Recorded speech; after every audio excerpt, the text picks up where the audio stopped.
Kofi Olomide, our living legend.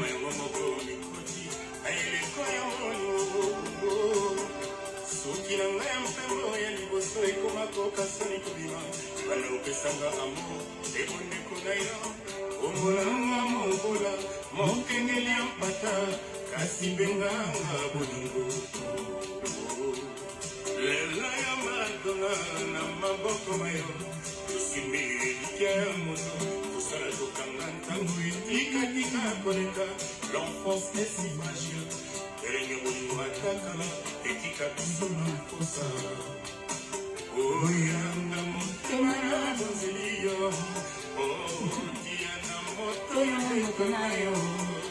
Maradona, VIP,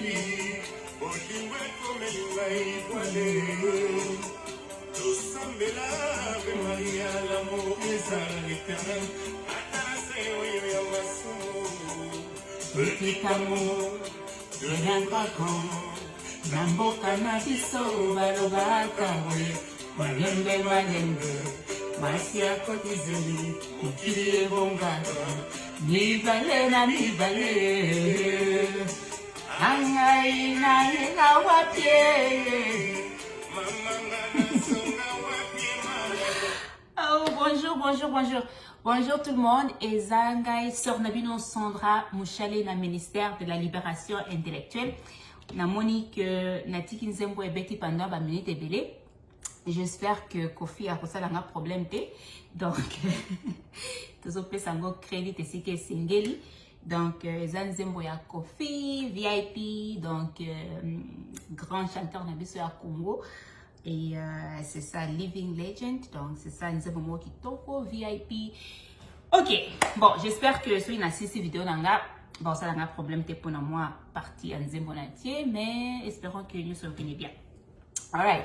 Donc, Izanga Sandra Mouchale, na ministère de la libération intellectuelle.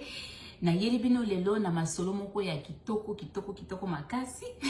Naza kutu vraiment nesengo moko makasi, donc eza vraiment super né nazo sentir lelo, eza vraiment nazo sentir vraiment kitoko.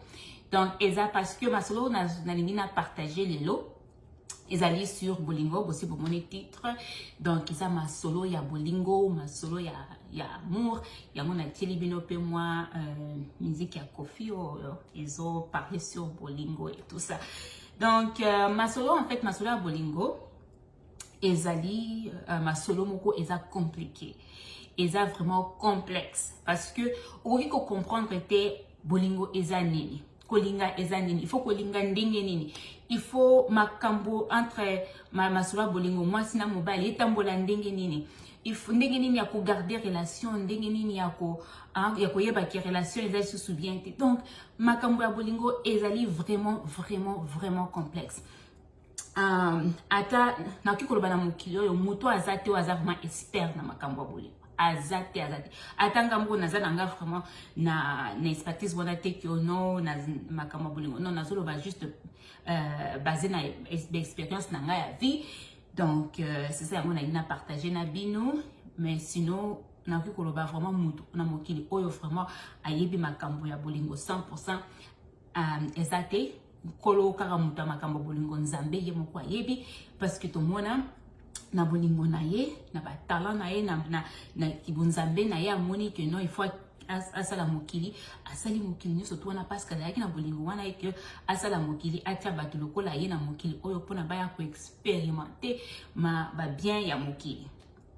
Et puis na bolingo na ye atindeli biso pe mwana na ye Yesu Kristo aya na mokili oyo aya kolakisa biso bolingo eza ndenge nini okolinga ndenge nini, il faut sala ndenge nini pona kolakisa mutu vraiment bolingo ya solo ya moto moni que Jésus aye na mokili alakisi biso bolingo tina na tango akufaki bateki na kulusu juste pona kolakisa biso bolingo eza ndenge nini. Donc lelo na lingi na partager makambo bolingo na ndenge que na ozananga partout na okendete que non naza partie 1 partie 2 non na ko tchananga surtout ko yelanga na mutu na koloba, mais c'est parce que eza sujet moko complexe. sujet moko vraiment ya makasi eza facilité, mais encore une fois et que vous allez mingi basé na expérience nanga. OK. Donc lelo na communauté na biso toyebi que toza tomona mingi ba mariage et salama ba mariage et sila ngambo naza preuve nango. Donc lelo mariage ezali lobby et sili ba divorce et tout ça. Donc eza ebele na communauté. Eza ka communauté congolaise te ezali eza na ba communauté nyonso. Pourquoi lelo ezala lelo bato babalani parce que bazana bolingo lobby mariage yango ezali sous te et baby bato et comme na ba divorce et tout ça. Est-ce que bolingo yango vraiment existe? Lelo soko moni mutu osepeli na ye, est-ce que eza bolingo? Soko moni mutu osepeli na ye obi mutu na sepeli na ye na lingi, est-ce que yango nde mutu ezali bolingo oyo ekosala que il faut bobalana? Yango bandeko lelo naza awa na ministère de la libération intellectuelle na ya vraiment to luka ko comprendre c'est quoi l'amour, c'est quoi vraiment bolingo, eza nini eloko oyo, est-ce que eza eloko moko physique to ki ko simba, est-ce que eza eloko moko mental o fo mutu vraiment raisonner, est-ce que eza eloko moko émotionnel eloko makambo mutema, parce que lelo so to tie bolingo na ndenge que on les photos mon ango bato bachaka ba cœur, ceux qui m'ont tiré cœur au love, ceux qui m'ont tiré cœur au bolingo. Mais est-ce que cœur wana ndi mutezo représenter vraiment qui bunene ou bien ils ont représenté vraiment bolingo ndenge sengeli eza. Bato msusu bakanisa que bolingo za rende na mutu fois kanisa mutu fois alinga et tout ça surtout et fonctionnera na mutu. Est-ce que to lo balelo que bolingo eza vraiment eloko ya cerveau? OK. Lelo ngai bandeko na bino bandeko na ngai nalingi juste na partager sur makambo ya bolingo pour dire que bolingo za nango eza émotion lokola ba émotion surtout lokola okinzala il faut lire mais eza émotion moko eza profond eza buta vraiment na motema ezo faire yo ko sentir que ozana besoin na eloko wana vraiment eza donc ozomona vraiment que nzoto na yo esprit na yo makambo surtout oyo ya existence na yo ezolakisa vraiment que eloko wana olingi yango. Mais ce qu'on va te confondre bolingo na bon na kolinga juste normal. Ezara lelo oke ozotambola omoni mwasi mo boy to omoni mobali moko bo sepele na ye juste parce que omoni ndenga zotambola bien parce que omoni nzoto na ye ou bien nini osepeli na ye. Mais est-ce que wana ko sepela na mutu yango na bolingo te? Ko sepela na mutu eza bolingo te. Pourquoi? Parce que wana eza juste aspect moko ya nzoto na yo mutu eza tiré na mutu wana. Mais ce qu'on va erreur c'est la mingi na mokili pa batu eza bazwaka aspect wana ba travailler ngo ba bandi ko kanisa mingi na aspect wana esali ke développer moi émotion moko boy par rapport à mutu wana. Mais au moment que émotion wana ce qui est esali ekoli muke na mutu wana komi ko ba nga forma mutu wana na lingi on azo ko kakutu kolala te nazo ko kakutu kolia te. Pourquoi juste pona aspect wana ndinga peut-être ndinga tambola non peut-être ndinga loba peut-être ndinga sala makam. Donc wana eza bolingo te mais ezo rentre bato belé na erreur ba moni loko wana ba sepeli na mutu bandi ko kanisa ngo. Pourquoi nazolo ba ko kanisa? Parce que ko kanisa eza eloko moko vraiment très important. Donc ndenge tozo réfléchir makam tozo tina mutu na biso parce que ko komi ko kanisa eloko moko à plusieurs reprises tozo kanisa ngo eloko wana eko se manifester oko sentir que parce que zo kanisa ngo mingi yango nde mutu olingi. C'est ça avec l'amour. Pas l'amour, mais attraction wana omoni mutu sepeli na eloko moko komi ko kanisa ngo mingi siko na mutu na yo tellement ko kanisi yango mingi ke na siko na circonstance na yo okomi ko lobaki a mutu nazo sepela na ye na lingi omona ke bato mususu bakoma rabongo bakomi ko se fréquenter bakomi ko talana ko solola et puis makambo mbangu lelo mariage bato babalani et puis après quelques années bamoni ke ezalaki vraiment bolingo te. Mais c'est quoi l'amour? C'est quoi l'amour? Ah, Seigneur. Donc, ezali vraiment compliqué. Atanga mwonde nazolo babwe. Naebi nango ya amour bolingo za nini. Naebi yango te. Mais, eza juste par rapport, il y a moi, connaissance au naza nango nde ce qu'on a partager. Mutu na mutu aza na expérience na ye individuelle pour na makambo ya bolingo. Expérience ya mutu mibale eko jamais kokokana. Okopesa mutu exemple te mutu wana asalaki boye ake kosala boye et marchaki donc eko marcher boye. Non, to ça mandenge wana te. Parce que mutu na mutu aza na personnalité na ye, mutu na mutu aza unique na ndenge na ye. Donc soki deux batu bakutani oyo aza unique na ndenge na ye, oyo aza unique na ndenge na ye, et siko yo pesi bango que non soki mariage wana et kendaki bien babala niti sikoyo basala ki boyo pe sala boye eko marcher te parce que batwana baza yote. Donc encore une fois, c'est quoi l'amour? Bolingo ezali nini? Ok, toujours continuer toujours. Ndenge na lobaki naza nanga nazo kenenanga te première partie, deuxième partie nazo mélanger ngo nyo surtout nazo lokola bébé moko na potopoto nazo mélanger. Oyo surtout pour comprendre, oyo pour comprendre te boutique yango pe pour ko développer yango ba chose. Ok. Et donc oyo na lingi na loba oyo eza très important, oyo eza vraiment ndenge loba essentiel. Ezali kozala na bolingo ya yo moko liboso. Muto oyo nyoso oyo akozanga bolingo ya ye moko ake kolinga mutu mususu, bolingo wana ekosuka bien te. Relation wana ekokende musika te. Parce que mutu wana amiyebi te. Yango batebele pe basala ka ba erreur na ndenge wana, omiyebi nanu te, nzoto na yo développer nanu te, oyebi vraiment nzoto na yo te. Et puis mokutani na mutu wana sepeli sio kande na uti koloba wana bino bosse yo sepeli peut-être na ndenge mutu wana lobaka et mutu wana sepeli peut-être parce que za ndenge nini bino mibale bossa attirer na ndenge moko physique et puis suki wana boko moko loba oh I love you, je t'aime et tout ça. Donc wana eko marcher te. Komilinga d'abord. Komilinga, c'est quoi komilinga? Komilinga ezali komiyeba. Omiyebi ozali nani, nzoto na yo ezandenge nini, eloko nini olingaka, eloko nini olingaka te, pona ko sepelisa vie na, ozo vivre vie na yo, est-ce que sepeli na vie na yo, est-ce que ozo tambola ndenge nini, oza na objectif ya ndenge nini pona vie na yo, futur na yo linge kende ndenge nini, omiyebi vraiment complètement. Ben émotion na yo ezandenge nini, ce qui mutu asimbi yo boy, est-ce que ezalera bien, ceux qui mutu asali boy, est-ce que ezalera bien?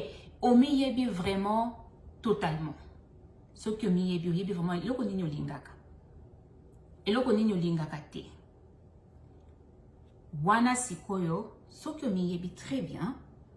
Okutani sikoyo na mutu, oazo répondre par rapport ndenge yo milingi, omoni pe mutu wana alingi biloko oyo yo olingi. Na yope, okutana mutu oyo amiyebi, oyo yepe olingi babiloko oyo alingaka, wana siko botali, bo balance yango, bo keli boso bobi, ok, biso sikoyo, toza biso mibale, toyebani, ngana lingaka boye, yo lingaka boye pa na ngana lingaka boye pa na yo, ba mususu oyo kote, soki toko travailler yango bien, boko travailler yango bien, nde wana sikoyo bokomi ko avancer. Bolingo ya ndenge wana, bandeko na ngai, ekosuka, na suka ya mokili. Parce que soko yebi muninga na yo, yebi ndeko na yo, yebi mobali na yo, ou bien nini, okoyeba ke non soki na sali boye ozala bien te, soki yepe ayebi yo, ayebi soki asali boye ozala bien te, soki peut-être esika boye alingaka te, esika boye yo lingaka te. Donc, c'est ça quoi. Mais, si ko soki totali na contraire yango, totali que omi yebite. Par exemple, omi yebite okutani na mutu, mutuana, ye moko pe ami yebite, siko bolbia parce que to lingani na lingaka yo pona boye yo linganga pona boye nga na mi yebite yo mi yebite to kutani ok to soleli et tout ça c'est bon tout ça la mariage to bano fanda bon bosali pe mariage wana bo fandi et puis après wana okomi ko se découvrir na kati ya libala ye pa komi ko se découvrir na kati ya libala okomona wana siko ko banda moi ba friction na moi ba problème o nga na lingaka boye te ok na kolukana muninga kolobaka kolinga changer et puis moninga pe oloba o nga na lingaka boye te ok mais problème c'est quoi ya munene komaka wana ezali que mutu akoki ko changer te okoki ko changer mutu pe akoki ko changer te la seule façon oyo que non mutu akoki ko se changer ezali que soki ye moko akomi na désir wana ya ko changer na ndenge na ye et azui que non bon amoni qu'il faut changer abandi ko changer wana nde okomona ako changer et puis eko marcher mais soki abokoti na kati ya libala mais nde wana siko komi ko yo il faut ko changer oh bon na ko changer parce que na sepelisa moninga ezala ta sala ngo 2 fois 3 fois azongi sus na ndinga azala yango c'est très important ko miyeba yo miyebi yepe amiyebi avant mariage bokutani siko botalani bosololi makambo ndenge nini ekozala ndenge nini bolingani et puis pourquoi bolingani à partir ya wana nde botamboli makambo ba mariage ezalaka beaucoup vraiment ezalaka mingi complexe ezalaka ba problème ebele pourquoi parce que ba mariage ata na communauté tomona ezalaka makambo pe ya loyenge moto abali oh parce que sœur songolo abalaki omoni moto mosusu motema ekomi kobeta nga pe fona bala nga pe fona bala omoni moto abali pourquoi parce que azalaki na copain na ye makomi kotia copain na ye mwa pression oh il faut kaka tobala na blablabla tout ça omoni obali parce que camarade na yo abali mais ye peut-être moto wana abalaki azalaki na ye moto a bien bayebanaki très bien yango bazaki décision wana babala mais yo obali parce que omoni moto abali okomi ne pas na yo na foyer na yo na ndako na yo ba problème est comme ebele pourquoi parce que obalaki parce que moto abalaki donc ba sœur nanga bandeko nanga il faut pas kobala parce que songolo abali yo pe il faut lingo kende kobala wana eza bolingo te wana eza ko copier moto parce que moto abali nga pe na ngina koma na statut wana que non femme mariée homme marié bla bla bla na bali non faut pas kobala peut-être pour na situation oyo za tout autour na yo peut-être oza na environnement moko boye ozo sepela na ngote okuta na mutu moko boye a sepelisio olingi ko kima environnement wana pona ko kende okota na libala pona ko kima siko zali wana eza bolingo te wana ozo kima natalaki je pense bino pe botala kiango na film je pense il y a Sister Act tango mwasi wana kendaki epa ya capitaine wana akomi ko travailler na ndako wana epi balingani na capitaine wana amoni ke bolingo na kati na ye komi okola akimi ndako wana pona kozonga na couvent komi na couvent et couvent et bazongisi balobi non awa tuyaka pona kobata mate il faut koya pona eloko ya solo donc soko moni ke ba feeling na yo ba emotion na yo komi kolinga mutu wana zonga kende bo solo la azongaki. Donc c'est ça. Kokima esikate parce que on dit kokende na mariage parce que kokima peut-être ba parents na yo kima ici ko fan parce que à l'aise et tout ça. Mes sœurs, mes frères eko fonctionnalité eko wana ndeza bolimote. Wana ozo kima place A pour okende la place B. Ou comme na place B comme il peut pas problème faut kokima lisusu. Donc c'est ça na ndenge que na ba mariage ebele lelo ezo comme na souka pourquoi parce que batou vraiment ba mi éviter premièrement muto mi éviter obali pe muto a éviter beaucoup na ndako beaucoup mi ko découvrir A B C D ezo marché té comme ba problème bla bla bla et tout ça et puis pe ozo bala parce que ozo kima wana pesa solution té et ko kende liboso té ou bien ozo bala parce que moni songolo boya bali o camarade na ba komi ko bala wana po komi ko ngapi fona bala ozana mutu parce que lingi okomi ko kanisa ke wana nde bolingo parce que songolo abali yo po bala au côté de mariage et comme ko fonctionner donc c'est pas ça l'amour wana nde bolingo te bande konanga bolingo za ya batu mibale il faut na batu mibale wana e bandina mipana yo omilingi omiyebi wana ndi siko soki omilingi omiyebi okozala mesure kuta kopesa bolingo wana pa mutu mususu parce que oyebi ndenge nini ezalaka soko omilingi et puis koyeba ndenge nini kopesa mutu mususu bolingo wana parce que kolinga ye pas sentir ndenge nini ko sentir soki yo moko omilingi soki yo mo donc olinga ko partager ngona na mutu mususu mais soki olingi oyebi bolingo to oyebi komilinga te ndenge nini mutu wana okolinga mutu mususu ki yo moko omiyebi te. Donc c'est ça, omiyebi nanu, omilingi nanu, oyebi mutu ozo linga kaka okolinga epona ndenga azalaka te linga epona vraiment émotion wana ya kati na yo kibu mutu na yo nyoso to ya yo ezoloba que non mutu yo eza mutu na yo. Nasi na la vidéo moko ça fait je pense ba mois ebele ata ba 6 mois je pense. Et c'est là na partage qui ndenge nini okoyeba ke muto yo azali vraiment bolingo na yo aza amour na yo aza vraiment muto yo olingi ozala na ye et puis bolingo wana ekokende vraiment tina suka. Nalobaki nazo répéter que na nzoto ndenge tokelama boye toza na ba sens ya nzoto 5. Hein? Ezali sens ya koyoka, sens ya kolia, donc ozoyoka goût ya loko, ezali sens ya touch, touche, ya kosimba boye, ezali sens ya odeur et tout ça. Donc je pense que dans le bignon sur 5, donc koyoka, ya touche, et puis ya odeur, ya komona. Hein? Je pense dans le bien surtout 5. Celui dans le bite na bosani beaucoup chango na commentaire na se. Siko ndenge nini okoyeba que mutu oyo azaya yo.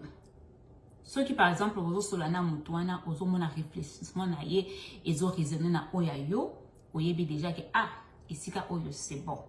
Donc wana déjà na mental na yo na makanisi na yo na esprit na yo ozo mona ndenge mutu wana azo réfléchir, oh ça va.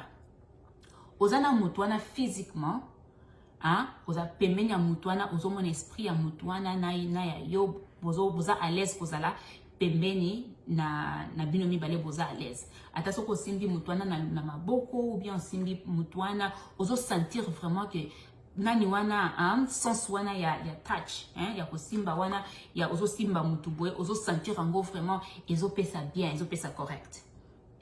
Donc, wana monique, wana déjà na physique, c'est bon. Comment on a boye na misu, wana eza vraiment sens oyo ekosaka bato ebele. Mais er moko pe soko moni mutu, ezaka komona biloko ya bien te. Mutu mususu akozala kolinga mutu, ezala mwasi oza mobali, akolinga de défaut ya mutu wana. Peut-être mutu wana na soki na défaut moko boye, akolinga ngo yango nde mutu kopesa ke non, bo émotion e banosala ye na nzoto. Pourquoi? Parce qu'alingi défaut wana. Total akaka teke de komona mutiza parce que aza kitoko aza na nzoto ya bien aza na teint ya bien nini ezali kolinga so kolingi vraiment mutu bato mususu bazalaka défaut ya mutu yango nde mutu ezo pesa ye vraiment ezo rendre ye vraiment fou bien folle kaka na défaut wana.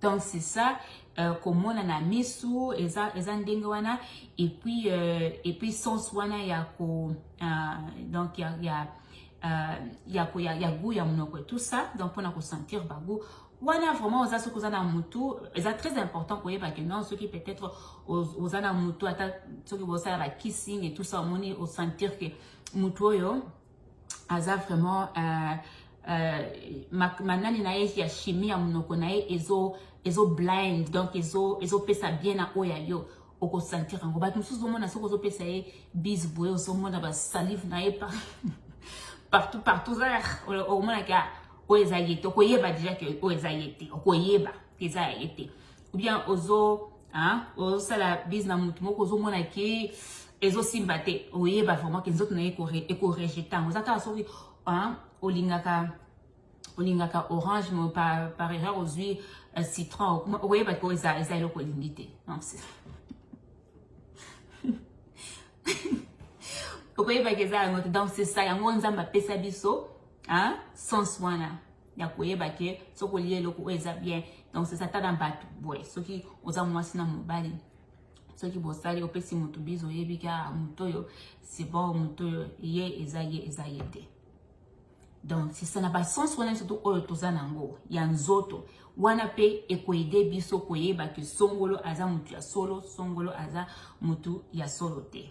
Pas solo akoloba ke non mutu vrai ou bien mais na solo bana ndenge ya bolingo ya vrai ou bien bolingo ya vrai te est-ce que mutu vraiment na lingi est-ce que na kofanda na ye pendant longtemps parce que ofandi na mutu wana okozala na ye mutu wana akozala na ndako na yo esprit na ye kozala wana soko lingi présence na ye te eza déjà bien te soko lingi peut-être ndeka akotoucher bolinga kango te donc eko marcher te yango il faut kotala makambo nyonso.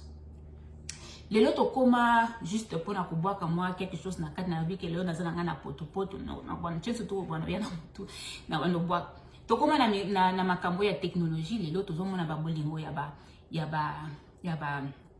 réseaux sociaux tozomona bato bazolingana na ba Facebook na ba Instagram na ba nini est-ce que wana vraiment eza bolingo solo bon wana eza vraiment sujet oyo ya ko développer la jour mususu mais na ndango na makambo ndenge na uti ko expliquer awa soki tozotia ba sens ya nzoto nyonso tu okoki kozwa ngote soki boza juste bolingo ya ba réseaux sociaux okomona mutu ozomona mutu ana toyebi te physiquement aza ndenge nini oyebi te aza boye oyebi te ozolinga juste pas pona aspect moko boye aza nango na réseaux sociaux wana eza vraiment bolingo te soki olingi koyeba mutu olingi koyeba vraiment soki mutu ya aza vraiment mutu na yo okolinga kofanda na ye il faut osala effort beaucoup na mutu wana comme ça oyebi que non mutu yo vraiment eza ndenge nini est-ce que eza yete donc c'est ça makambo bolingo eza vraiment de nalobaki eza complexe ba expérience ya mutu moko ekozala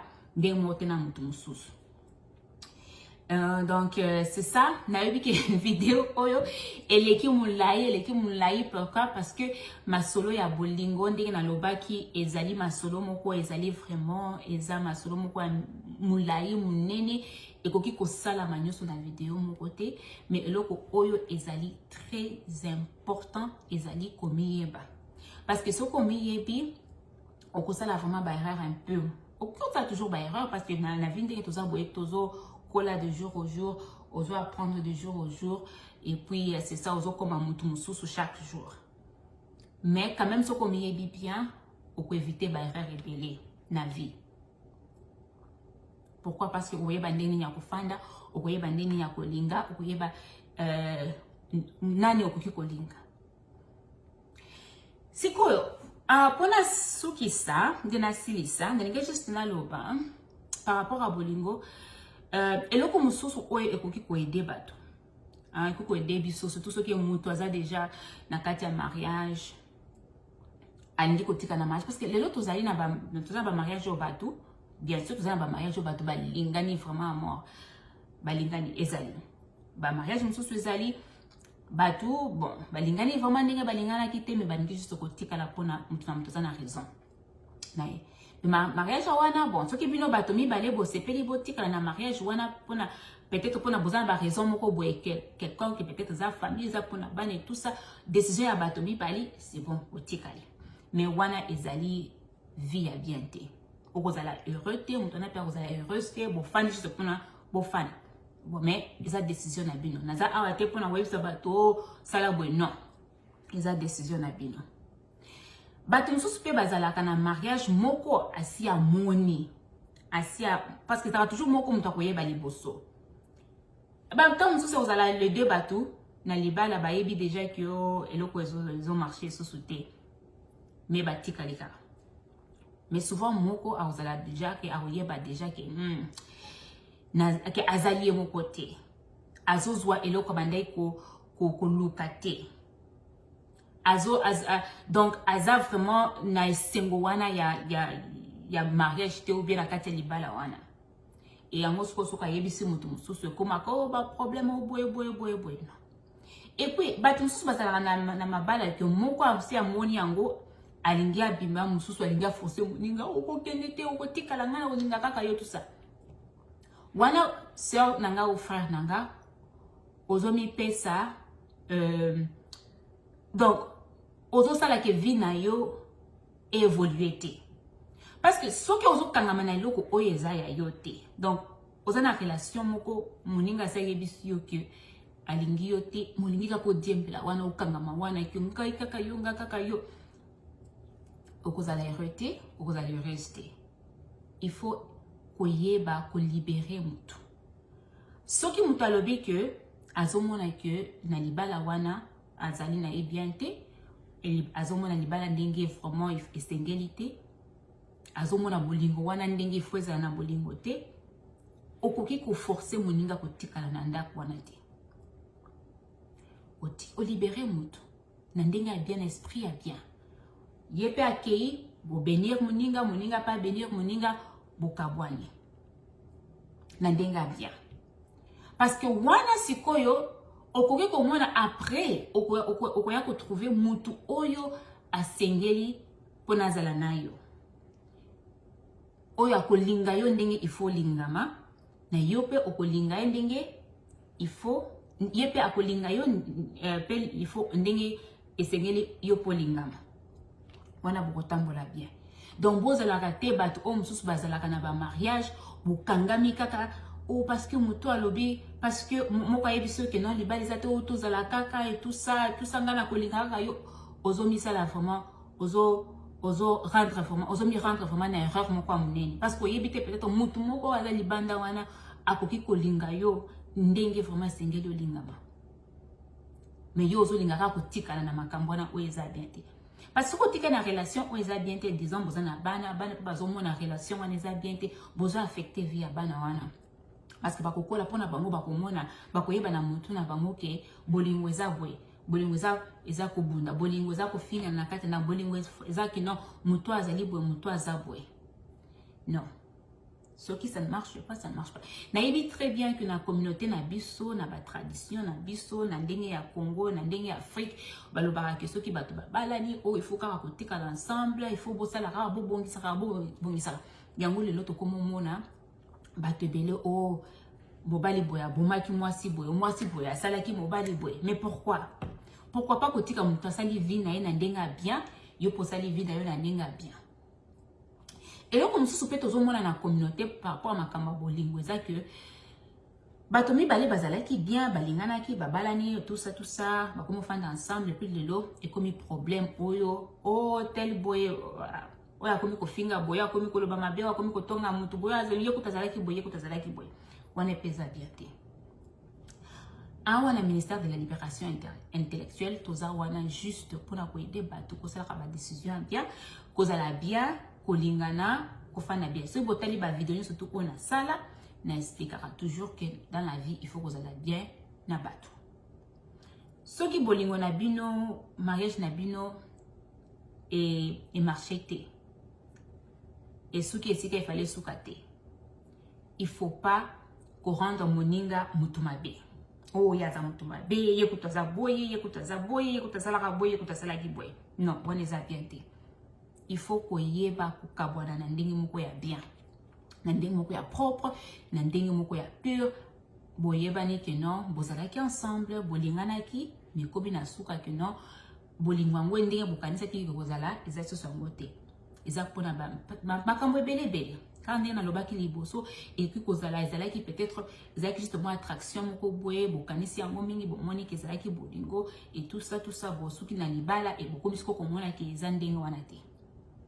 Donc yango soso bokomi na point wana bokabwana ndenga bien faut pas ko bana boa kela ka bato mabanga oh yo mutasala ki boy to yo boa ki suba oh yo mutasala ki boy yekuta bande ko loba boy yekuta bande ko sala ko yekuta sala ka boy sala ka boy te yekuta sala ka boy te bokosuka wapi et comme même bino estika ata moko te vaut mieux bo sololi bokabwana ndenge moko bien mutamtake place na ye c'est bien oh ya kolinga ko oh ko boma muninga parce que fali kaka obo tika la non c'était pas ça.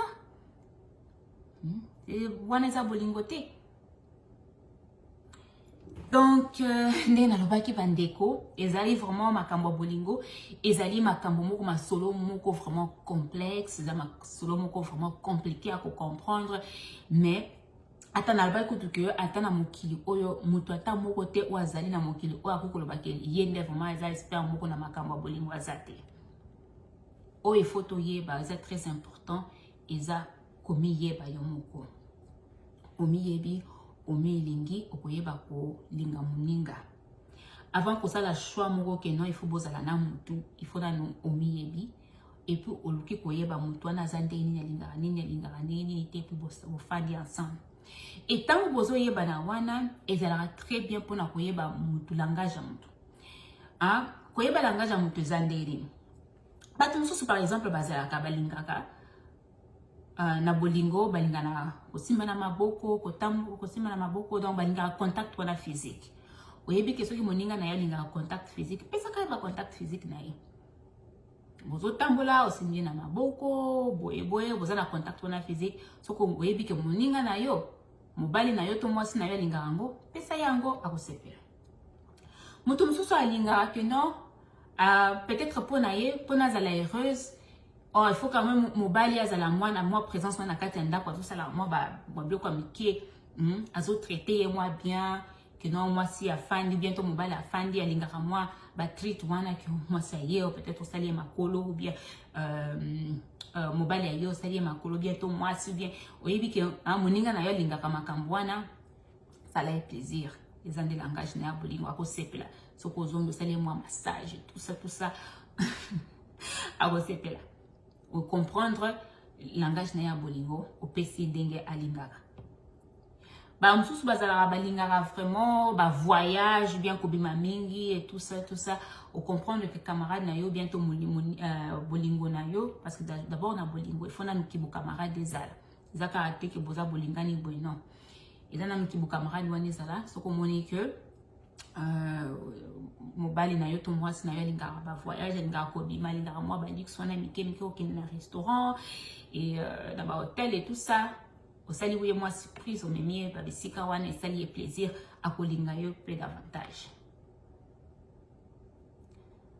bato nsusu bazala balinga na bango ba surprise oyebi que moi sina lingaka surprise au bimi jour moko uti musala tozonga na ndako zwele moi ba fleur moi ba chocolat moi ba yoko moi mike c'est ça oyebi langage na yo donc wandi na zolo ba ezali pona nyoso to mibale ezala mwasi ezala mobali donc eza juste les deux côtés ça nazo ba karaté que moi si fois ça la mobali ndimo na bien mobali fois ça la mwasi eza les deux côtés donc il faut koyeba moninga na yo mobali na yo alinga nini kubana ko pesa ka ndinga linga donc so alinga physique ozo pesa physique so alinga kobima na bapoko boye bo pemi bo sali mo marche na bino so kalinga moi ba déplacement wana moko un peu luxe tout ça o sali na so kalinga ba surprise o sali ba surprise yango ndo omona oyebi pe boninga na yo bokomi siko ko travailler na kati ndako pona mutu na mutu à se sentir à l'aise na kati ya bolingo wana c'est ça l'amour mutu na mutu à se sentir à l'aise. Et puis elo on se rend tout ça là quand na église baloba soki batu babalani baloba ko lelo siko songolo babalani bakomi moko naïbi vraiment pourquoi peut-être parce que dans la Bible que les deux batu bakomi moko mais na bolingo je pense que ce n'est pas important que les deux batu bakoma moko bon tout le barango juste pour na koloba mais bon na église na habité pourquoi vraiment ça la maboueme deux batu bakoki jamais kokoma moko. Pourquoi? Parce que nzambe d'abord ce qui deux batu fallait pas à la moko nzambe ndaka kinga asala mutu kaka moko na mokili ou bien anga sala ba groupe ya batu mais mutu na mutu azali individu azali yemoko azali spécial azali individu ce qui il faut ne ezalara na mariage tongo to bazo ba moko il faut zala que non. Bon, peut-être parce que pour vivre ensemble, mais à qu'on vivre ensemble, il faut qu'on respecte l'individualisme et mutu. Qu'on respecte que mutu yo azali boué. Bilo comme ça ko sala, ezali ndenga azali ko changer en côté, il faut qu'on accepte en ndenga azali. Aussi on et ceux qui sont affectés au na ndenga moko boué, azo pesa yo so nyoso tundengo linga azana mobala bien, aza bolingo za bien, wana ezali.